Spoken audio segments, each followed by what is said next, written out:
So in part 5, we went over the YouTuber Chuggaaconroy's statement responding to all of the accusations made against him, which received such a positive response from fans that Chugga ended up making this follow-up tweet saying, "Hey, it's me again. I wanted to say thank you for reading through my statement and for your support. This has been an immensely traumatic time for me, which is why I want this cycle of hatred to end. In my statement, I pleaded for no harassment towards the people I named. All of them are people I cared about a lot, and I just want the arguing to stop. If you were name-calling or making their lives hard, that isn't helping the situation. I know what it's like to go through this all too well, and I don't want that to perpetuate." And I'd like to echo this same sentiment to my audience. These videos are made for archival and informative purposes, and I don't want anyone using this video as an excuse to go and harass people. With that being said, we are going to take a look at what Masayanella had to say in response to Chugga's statement after we talk about the sponsor of today's video, Factor, the perfect solution for people who don't know how to cook good food or just don't have the time to do it. Because with Factor, every week you can get sent meals that are pre-prepared and ready to eat in 2 minutes or less. And what they send isn't your typical TV dinner. There are over 27 meal options each week, with most of those options focusing on health. And within those healthy meals, you can pick your own style, like one that's more focused on keto, low calorie, being vegan, vegetarian. However you want to eat, you will be able to do it with Factor, with the barrier to entry in cooking knowledge being 0, as well as every meal being ready to eat in 2 minutes or less. The time save and health benefits just make this a no-brainer to get if you are missing the time or skill to make proper meals for yourself. And I'm sure your body will thank you for your ability to consistently put good food into it. So if you want to check out Factor, you can get 50% off your first Factor box and 20% off your next month of orders using my link. Click the link in the description or scan the QR code with your phone in order to take advantage of this deal. Thank you so much to Factor for sponsoring this video, but for now, let's get back to it. Masayanella tweeted out, "Re-Emil. After communicating with Emil, we would like this message out there. Yes, Emil and I were engaged. Keeping it private was a mutual decision, especially through the first several years. After that, when Emil expressed interest in becoming public, I was hesitant because of how much social pressure was already put onto our relationship. He was respectful of that, and we proceeded with the status quo. We do not condone the harassment of any party, and the omission was an effort to prevent speculation about our now very separate personal lives. Ultimately, it is a personal matter and a joint decision between two adults. I would like to reiterate that my objective with my previous post was just to be left alone, and that has not changed. I was being asked a lot of invasive questions with increasing frequency, as I'm sure Emil has as well. We do not want to be associated. We do not want to hear of each other moving forward. A mutual sentiment, as our paths are now completely separate, and we want to move on with our lives. Although I cannot be a part of his journey, I wish Emil luck on his healing and his path forward." Chuggaaconroy responds by quote tweeting her and saying, "I want everyone to know there is no ill will on my side either. You said what you thought was necessary to get people to leave you alone. It was other people who made assumptions. That was why I needed to say what I said. I wish you the best in life without me in it. You deserve it. You are a wonderful human being who has done so much for me, and I want you to succeed and come back from this." Squid of a Baconator responds to Chugga by saying, "I really hate that you guys got put into a position of having to bring this public, when it should have been none of our business in the first place. I hope that both of you were able to move forward and heal." Chugga responds, "It's a shame, but I'm glad it had a mutual resolution in the end." Hexalarious Comedian responds to Chugga by saying, "Oh my god, she tried to ruin you. What the fuck is this? This is insane. She isn't worth this consideration because she doesn't think you are." Chugga responds, "You don't get to decide that. Only we get to decide there is no ill will between us, and that we respect one another." Hexalarious responds, "Holy shit. You understand the implications of what she did, right? This isn't forgiveness. This is self-sabotage." Ashley responds, "Bro, lay off please." They then show a Persona screenshot that says, "Kinda pointless if we gotta stoop to the bad guy's level to take him down." Hexalarious responds, "You are nearly 30. It's insane you can't see the fucking issue with what she did. She pushed him to a suicide attempt. Frankly, knowingly." Shogun Robin responds, "Knock it off, Hex. You just make yourself sound like a vindictive asshole now. Knock this shit off. And leave Emil and Masay alone, you bellend." Hexalarious responds, "Like genuinely, do you not understand the gravity of what she did?" And then Chuggaaconroy responds, "It happened to me and I will tell you I am fine. I got what I needed out of our truce, and we need to just drop it. She is a friend of my friends and someone I loved for a very long time. That does not change. If you must argue about it, leave me out of the conversation." The Astral Alchemist responds to Masayanella by saying, "Hashtag we are with Chuggaaconroy. Well done, Masay. I am still a fan and will continue to support you. I will do my best to keep reminding people to leave you alone and to drop this subject. subject. Chugga's roommate and best friend Nintendo Capri-san then responds, hashtag we are with Chugga and Misei, which Chuggaaconroy reposted. Astral Alchemist then tweets out, hashtag we are with Chuggaaconroy. Nintendo Capri-san started it. Chuggaaconroy agrees with it, and so do I. We are with Chugga and Misei. Brett GB responds, hey Astral, just want to say I appreciate you were doing your best to get the hate cycle to stop. I also want to ask you to not push the Emil and Misei hashtag. I think it is best we do not lump them together on anything moving forward. Thank you, wishing you the best. Astral Alchemist responds, I'm pushing it as they both need support. Nintendo Capri-san thought of it and Chuggaaconroy approves. If they or Misei want it to stop, then sure, but as of right now, both need love and support. And then Chugga responds by saying, maybe we should tone it down. I meant just to promote our peace for one day and then let her be. I liked Tim's tweet because it was cute. So now that all the stuff between Chugga and Misei has been sorted out, let's take a look at what Lolly had to say about Chugga's recent statement. The same friend who posted her last Google Doc, Worster, quote tweets their old post with a link to Lolly's new statement on Google Documents. It's titled Riri Chugga, Content Warning, Self-Harm. I would like to start this out by saying, Emil, I do not and have never wanted you to harm yourself. I'm sorry you were at such a low point that you considered ending it all. And that's not what I ever wanted by coming forward with what I have. I was horrified by the thought there might have been others like me at the time, minors, that you spoke to inappropriately or worse. And there would have been no way to know if it were like that if someone didn't say something. I'm sorry if you felt as though I backstabbed you. I still stand by my decision, and am relieved beyond words that it doesn't seem to be the case so far. As your former friend and someone who still cares about your well-being, despite circumstances being like this, I truly hope you can recover and find happiness. My original statement was made because I realized how much of me and Emil's past was unacceptable from an adult to a minor, and my main worry was that it wasn't only me. In Emil's statement, he also agrees it's not acceptable behavior, and that is why he allegedly cut me off. Which brings me to why I'm making this new statement. I never wanted to have to come back to this, and I didn't think I'd need to, but I feel as though it's my responsibility to let people know that several of the things in Emil's statement were untrue. It's not something up to interpretation. It's not a case of he said, she said. It's simply just not true. Below are screen caps of Emil's statement for reference. I did not speak to this person for another 10 years. I had no intention of ever re-establishing contact. 10 years later, they approached me at a convention, and that was how we became friends again. I thought after that long, she was a new person, and deserved a second chance. As for the modern stuff they showed, that was after more than a decade of no contact. I had only vague recollections of what our conversations were like back then, and years into this new friendship, there was a moment where it really hit me, that I will never speak to you again. The hardest part of all of this was going through our chats to find proof of my intention. In doing so, I opened up a time capsule. Lolly comments on these parts of Emil's statement by saying, the allegation that he cut me off with no contact and that there was a 10-year gap between us speaking is just simply untrue. And if he claims he went through our chats together, he would definitely have known this. The original logs, the ones from Meebo to Gaia in the first statement, were from across 2010. After that, we transitioned to talking on Skype, and then to Discord. Skype saved conversations locally back then. Unsure if that's how it still is, but those logs are inaccessible to me, otherwise I would have included them. We had been friends on Discord since March 19th, 2017, and transitioned from Skype, which is why it seems like we just pick up from where we left off. We spoke casually, not daily of course, but at no point was contact ever cut off. We did meet at a convention, however there was no 10-year gap. The first time we met at a convention was in 2016, and it was discussed beforehand. It could not have been 10 years later, as I never attended any conventions during the COVID lockdown era, 2020 to 2022, or was even able to, so his timeline of events could not be possible. Below is a screen cap of where our conversation on Discord starts. On March 19th, 2017, Lolly says, whoopsies, and Chugga responds, good, this way, I don't have to make threats at you. She responds, yes mother, thank you mother, no more La Chancellor mother. 5 months later, Chugga DMs her and says, hello, just wanted to say I'm sorry I didn't make it to blank this year. She responds, it's okay, I wasn't doing great. These next set of messages Lolly show are from December 13th, 2017 and start out with her saying, heyo, my boyfriend and I are playing through the re-release of Okami, and it's so good. It's so much fun actually getting to play it. The next day Chugga responds, glad you enjoy it. He's lucky to know the game and to have you. She responds, ah, you cut that out. Spaghettis. I showed him and he got spaghetti too. Hahaha. He said he enjoyed your playthrough. There's then no messages until the 9th of January 2018, where Lolly says, how's Magfest? And Chugga responds, well, it's over. Lolly then messages him in March and says, I hope you were okay. I saw your update on Facebook. Chugga responds, thank you. I'm in pretty sorry shape, not gonna lie. Lolly responds, oh god, gosh, I wish I could help out somehow. Stay strong, my dude. How have you been managing? She then shows messages from August 2018 where she says, hey, you doing alright? Chugga responds, pretty alright. Had kind of a miserable evening due to eating new hot sauce. That was way hotter than I expected, but that has no bearing on recent stuff being good. On the 30th of December, she then says, hope you've had a great Christmas. Oh right, I changed my name to,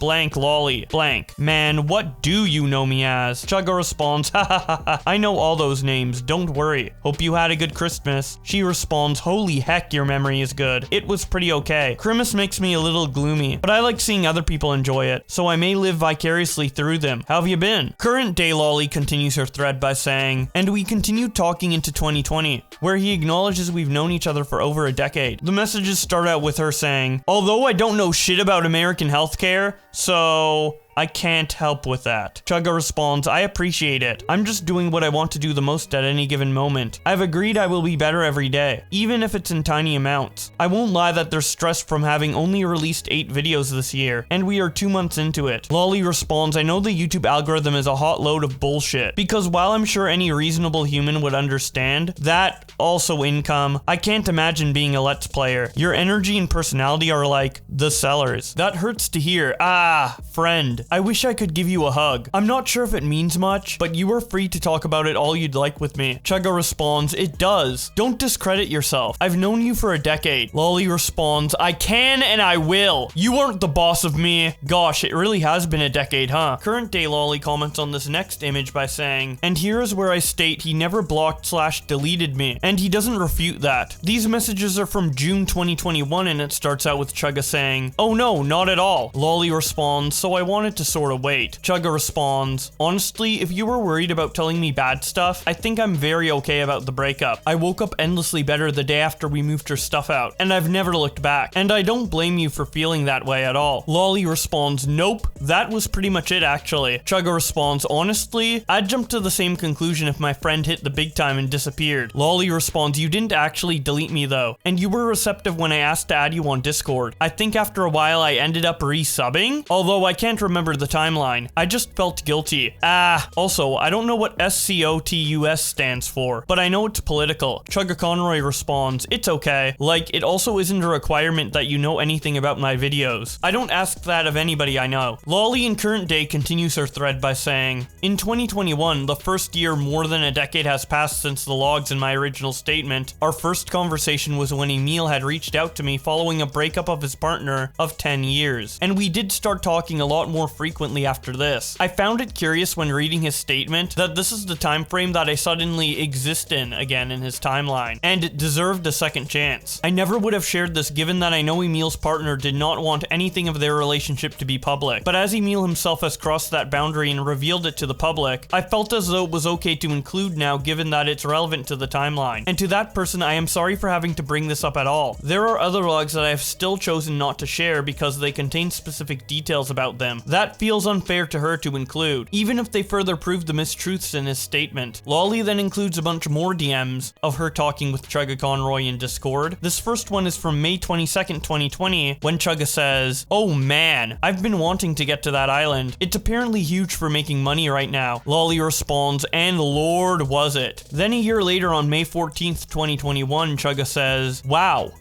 that's a long time since we last talked. Lolly responds, oh my god, it has been. How are you? Holy shit. Chugga responds, I'm a mess.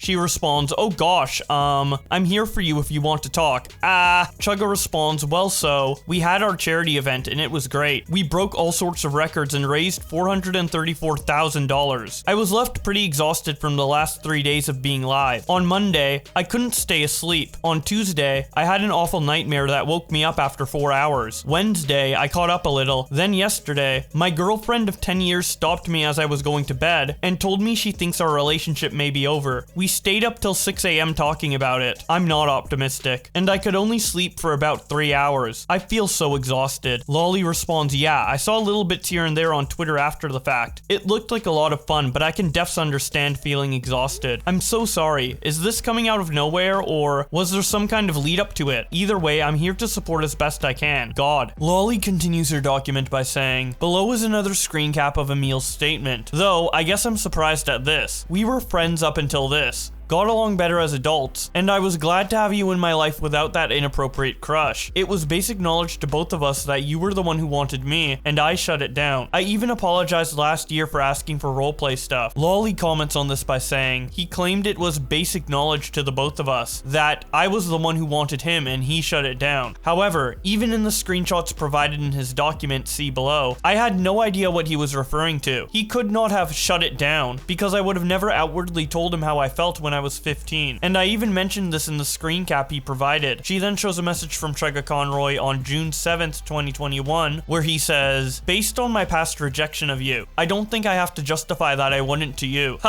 She responds, you rejected me? Oh, that makes sense. I was gonna say I would never have told you I had a crush on you. I was big chicken. Current day Lolly continues her document by saying, however, in 2021, Emil directly communicated to me that he had feelings for me, and I did not reciprocate. The first time his feelings for me were made clear was in a Discord call, and as such I don't have a log of it, but I have plenty of logs clearly referencing and repeating it. I would also like to add that I'm only even discussing this as Emil has made false statements about these events. It's not a topic that I ever wanted to speak on, as I did not find it relevant. The only reason I am is because I find myself responsible to clarify the false and inaccurate statements made about me. Lolly then shares more Discord DMs between her and Chugga from July 2021, where it starts out with Chugga saying, okay, well, that's nice to hear. I'm glad you feel that comfortable about it, but still, if you need to take it easy, that is okay and I encourage it. Second, there's no way around this because it's already out in the open. You won't be bothered by how I feel about you? Lolly responds, it should be okay. Then they say a bunch of personal information that's blacked out, and then says, so this would be like super okay. Chugga responds by saying, again, if you're sure, if you want to talk about feelings, I'm happy to answer any questions you have. I think that's fair to you if you don't return how I feel and are coming to another country for me. Lolly responds, you are a very good friend of mine, and I care about your well-being. Me doing this is because I want to be able to support you if I can. You like this person, and I wouldn't want you to miss out on something if I could help it. If anything, I'll just ask you generic questions like, how do I function knowing my friend wants to insert wiener into port 1? Chugga responds, sure, and I appreciate that so much, but I don't want it to come at the expense of your mental health, or just at your expense in general. Chugga then responds to the port 1 joke by saying, you're giving me the no controller error. Lolly responds, again, it ain't just you though. I've actually expressed this to this person. I have this worry that no one is my friend because of like, I don't know, me being cool or a good friend or anything like that. I'm just a hot dog holder. Chugga responds, if I'm being serious about what you said, I would want to take things slow if I were to date someone. I'm not after instant sex or wanting something specific out of it. I would want to test the waters and see how well we'd work, going one step at a time. My feelings come with how well we work together, emotional support, how well you know me, and how much we seem to entertain each other. It isn't about hot dogs for me. Lolly responds, what? Life isn't about hot dogs? Chugga responds, but I'm saying that my feelings aren't about that. I like you for who you are, and admire things you've done. Lolly responds, yeah, something like that seems a lot more reasonable in my opinion. I usually just hang out with someone as friends before figuring out, like, feelings? Do they exist? Yes or no? I guess I'd prefer the more organic approach. You have no idea how many people I've ghosted when I was younger because I am spooked as heck when someone's like, yeah, I like you. And I'm like, huh? What the fuck do I do? Chugga responds, ha ha ha ha ha. It's so like you with how you handle compliments. I hope this isn't overstepping, but I think that's kind of beautiful. Like, to me, it impresses me how you've made me feel despite not really consciously trying to be attractive and just being yourself. I think that's the best. Lolly responds, oh dude, ha ha ha ha ha ha. If I'm legitimately into someone, I drop my fucking spaghetti all over the floor. Speech goes from 100 to 0. Chugga responds, ha ha ha ha. You were laid back and relaxed with me, so I guess that's a bad sign apparently. Lolly responds, correct. And then Chugga responds, I hate you. Ha ha ha ha ha. Lolly responds, I'm sorry, I'm a very strange person. Everything you know about human interactions is a lie. Just assume I'm in a separate category. Chugga responds, I do that with everything else, so I guess it stands to reason for this too. Lolly responds, yeah, actually, you should vaguely remember what I'm like if I'm crushing to someone. Granted, I'm like over 10 years older now, but behavior-wise, me dropping no hints at all is probably a hint. Chugga responds, it's weird if you aren't all flirty and making innuendos. Lolly responds, wait, do you mean like now? Chugga responds, no, I just mean that if you aren't doing that, it means something is up. Lolly responds, oh god, do I seem flirty? Chugga responds, not often, but there were a few times I thought it was happening. Lolly responds, maybe the plays just tell everyone I'm a lesbian. To be fair, I know I get really spaghetti if I really like someone, but I'm not super sure how I act either. If it's apparent transparent enough to me. It's not like I won't tell the other person how I feel. Chugga responds, the inner mechanisms of your mind are an enigma. Lolly responds, so I wouldn't worry too much about trying to read signs from me. At the end of the day, I'm very straightforward. Chugga responds, this is actually pretty similar to me. Due to not being neurotypical, I've usually been pretty straightforward with my feelings and make myself easy to read because I'm no good at holding it in and being sly. Lolly responds, heh, thank you for holding. Chugga responds, I mean, you did figure it out within a few weeks of me feeling this way. You suck! God damn, it's not fair how funny you are and how I can't get mad at it. Lolly responds, I mean, you can. I'll just run with it though. But, Chugga responds, my anger would just empower you somehow. Lolly says, I don't know why I'm this forward, but the idea of someone getting the wrong impression from me is also scary because I want to be understood. I guess that's why I tried to be very straightforward, and 100% yes. God, I love salt. Chugga responds, you are a meat eater to the last. But yeah, I guess that about covers it. That's where my feelings come from. I respect you not reciprocating and would be respectful about it if you were trusting me with going on a trip with you. I know you are not in the best mental state and haven't moved on in a lot of ways, which was why I wasn't going to tell you how I felt for a long time until you asked, but you wanted to test the waters with me. I'm into taking things slow and think it would be the healthy approach for me anyway. These next set of Discord DMs are from 5 days later where Lolly says, that's not what I want. I just want to feel like I belong somewhere and have a group of friends that are like family, that don't just keep me around because I'm cute and a girl, and have a chance at scoring with me. Chugga responds, I understand you were lonely, and I hear when you said you want more friends. That's fair and I get it, but I don't see you that way, and I want to make that clear. Lolly responds, I think I told you about that story. I don't know. Ever since then, it's just been a really big concern. Not to mention just, I've had a lot of people I thought were friends confess, and when I was like, huh? They just kinda go.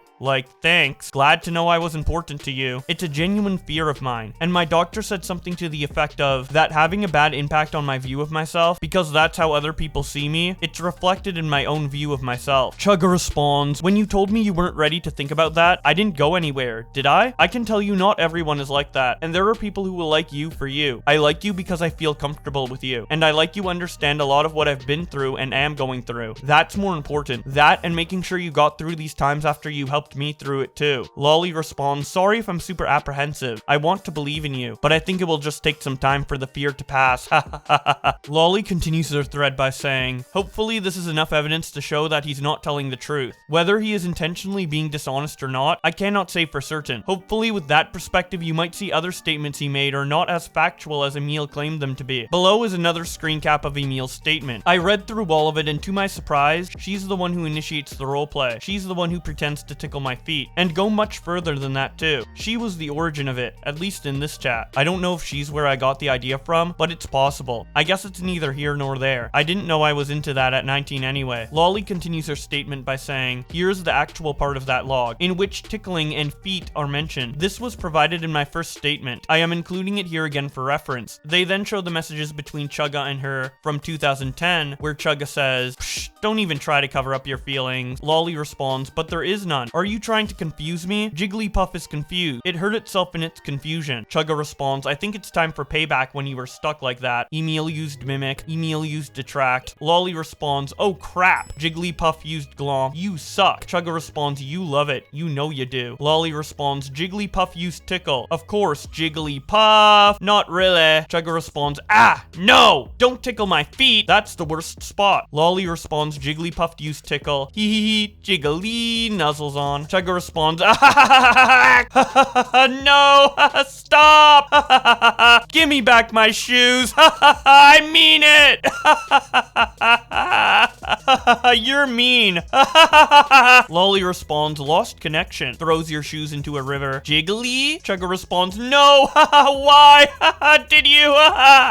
Lolly continues her document by saying, it's very clearly Emil brings up his feet being tickled. At the time I thought nothing of it, but knowing what the topic means to him now, and seeing him lead the chat to that in 2010 when I was 15 was concerning to me, and knowing how many other fans he had, I worried that there may have been others. I don't know what he felt or thought at the time, but I can say with the knowledge I have now, it makes me feel uncomfortable. Below is another screen cap of Emil's statement. After a little while, things started to escalate, and they sent me a sexually explicit gift to my house. It made me realize they weren't being silly. They were romantically interested in me, not the other way around. The whole thing made me and my mother uncomfortable, and after deliberation, I not only rejected them, but cut off all contact with them. Current day Lolly comments on this by saying, I wanted to be specific about the gift I sent to Emil. It was a shirt. It had an arrow pointing up saying, the man, and an arrow pointing down saying, the legend. The kind of lame gag gift you'd find at Spencer's. You can decide for yourself if that's something sexually explicit. I didn't think of it as something that would make him uncomfortable, but something he'd find to be funny. I'm sorry if that wasn't how it was received. And then they show another screen cap of Emil's statement where he says, I would not be sharing this if they didn't post anonymously. I cut contact with them thinking they just had an innocent crush that needed to stop. It was a lot worse than that. I was disturbed to find they admitted that in those old chats, their goal was to manipulate me into having sex with them. Lolly responds by saying, to begin with, this allegation is horrifying and nowhere in the logs he or I provided did I say I was trying to manipulate him into sex. I said I was sad when I turned 16 because I genuinely thought that being younger was better and that men wouldn't be interested in me when I was legal. That kind of thing is horrible, and I understand and acknowledge this now. But back then there were so many people that joked about stuff like that, and to me, someone who sadly grew up online around a lot of these people, I thought it was true, but never did I try to manipulate him or anyone else into sex. This is perhaps the most disturbing comment made, not because of what happened, but as a general comment about the topic. It is very harmful. Many people might have the takeaway from that comment that underage people are just trying to manipulate adults into sex. The underage person is to blame, when it is the responsibility of the adult to not do anything sexual, not the other way around. He also went on to say later in his statement that I wanted to use him for underage sex. This again is not true. I did not even admit to having a crush on him at the time, let alone pursue him for anything sexual. It's a very harmful statement generally speaking, as people might have the takeaway that a minor wanted to use an adult for underage sex. Once again, it is the responsibility of the adult to not do anything sexual, not the other way around. It would have made a world of difference to me if an adult had explained to me what I was doing and saying was wrong and why. My views were warped, and it wasn't until years later that I did finally figure it out for myself. I also did not frame my first statement as if Emil was preying on me. I did not frame it at all. I provided all of the logs I had from 2010. Once again, everything I posted here has been screenshotted and scrolled through with Worcester to verify the validity. I also want to point out that nothing in my original statement has been questioned, even by Emil himself. In my original statement, I said that he said things to me while I was underage are not okay, which he agreed with. She then shows another excerpt from Emil's statement where he says, even given the time, if you still felt like that chat was getting out of hand, I agree with you. In fact, I agreed with that when I was 19. Lolly said she didn't know why our chats ended abruptly. I can tell you exactly why. It was because I disliked the direction of these chats and how young she was, and I've told her this numerous times. Lolly continues her document by saying, the only things people have questioned are things I never said, the words that were put into my mouth by others. For example, nowhere in my first statement did I say I didn't know why our chats ended abruptly. The final part of my statement said the following, yes, it really does just end here. Blame 15-year-old me. What ended there was the logs that I had saved, not our conversation. I never said anything about not knowing why our chats ended abruptly. The conversations continued over Skype and then Discord, as I previously mentioned above. They then show the part of Emil's statement where he says, contents of this log existed when you did. I was extremely hurt to be judged from something so long ago, and that the headline was worded like I assaulted someone. Lolly responds, similarly, I never worded anything like he assaulted someone. I also never attached any labels to Emil himself, nor have I made any statement or provided any evidence of things that did not occur. I have only told the truth. I really didn't have to want to come back to this, and I have no intention of doing so moving forward. I only did so to make clear that several of the things he said about me and our history were blatantly false. I wish the best for everyone involved, and that includes Emil. Please do not harass or target anyone. Be kind to each other. So that is finally the end of Lolly's Google document. As mentioned earlier, it was posted by their friend Worcester on Twitter, and Chuggaaconroy responded to it by quote tweeting them and saying, I wasn't trying to distort things, and I'm happy to make corrections. Many of these conversations happened so long ago. It's difficult to remember everything with perfect clarity. I'll try my best here. First, I believed my mom when she said Lolly had a crush on me after she sent that gift, and I still distanced myself. It was clear to see that I was correct. I stand by what I said, that I knew things had gone too far when we were younger. I similarly cannot verify when/how long we talked using Skype. I know we didn't talk for a long time. Whether it was zero contact or minimal, I'm not trying to obfuscate. My intent was the same. I said my goal was to slowly fade out in the screenshots I posted, and not let anything develop on either side. Regardless, I distanced myself for years and thought she deserved a second chance much later. I was just mistaken that the adding as a friend happened at a con. I did add her 7 years later and not 10. We briefly chatted a few times, but it's months/years between until we actually reconnected in 2021 and became good friends again. Later, when she told me she wanted to have underage sex with older men, it contextualized what the intent appeared to be with her crush, so I apologize for that misunderstanding, and I still prevented anything from happening. As for who originally brought up talk about shoes, I apologize for speculating about that. It wasn't relevant. The logs she posted were probably the oldest record I've seen about that, and I still didn't know it tied to any kink due to my inability to enjoy sex. I've been in a headspace of deep self-reflection for the past several months, so I've been struggling to make sense of these through lines in my life. I also appreciate you wishing me well. I will miss you. Hashtag Free Palestine says, saying I will miss you about someone you claim to have cut contact with to avoid making things uncomfortable with seems very hypocritical. Chugga responds, as adults, we were good friends after reconnecting. She really did help me through a lot, and I said I cried when I realized I'd never speak to her again. I don't think that's so strange. Keychamp responds to Chugga by saying, doubt you'll see this, but 2010's internet humor aged like milk. A lot of our older stuff is catered to that kind of audience, but it's clear that you evolved over time, and came to learn that it wasn't okay. This is just a hard lesson to learn. Glad you were getting help though. Chugga responds, yeah, I made jokes in my videos back then like this. It was just the style at the time. Antagonist responds to Chugga by saying, if I may ask, I find it a little strange that you didn't directly respond to your conversation about dating. I'm not sure how much it matters in the grand scheme, but you did respond to everything else, so I'm just wondering if you could shed more light on that. And then Chugga responds by saying that they never dated. So that is about it for everything in regards to Lolly. Now we get to the last major accuser against Chuggaaconroy, Lady Emily, and her response, which actually didn't come from Twitter, but rather Reddit, in response to this big 40-page Google document outlining and explaining their opinion on the situation that is mostly in favor of Lady Emily. She responds to this post by saying, thank you so much for putting this together. It's really helped lay out everything that's been in my head the last few days. As for the gap between June and September, there's primarily nothing interesting there. Just talking about video games, personal life stuff, and one moment we're in the middle of talking about Zelda, he brings up my shoes for no reason. The shoe RP didn't really fully start until September, when he found out I was sick and then started talking to me more and more, and thus started bringing up feet more and more. But yeah, as far as what's been public, you've laid it out well, and your examination of everything is spot on. Thank you for this. It's honestly helped me a lot seeing it all laid out like this by someone else, letting me know that I'm not crazy. DH Lawrence responds by saying, not to intrude, but do you plan to make a response on Twitter? I believe you and hope things will get well soon. Emily responds, I have no idea to be honest. I keep going back and forth on it. Right now I'm just trying to lay low. I deleted Twitter off my phone and I'm trying to stay offline as much as possible because it's just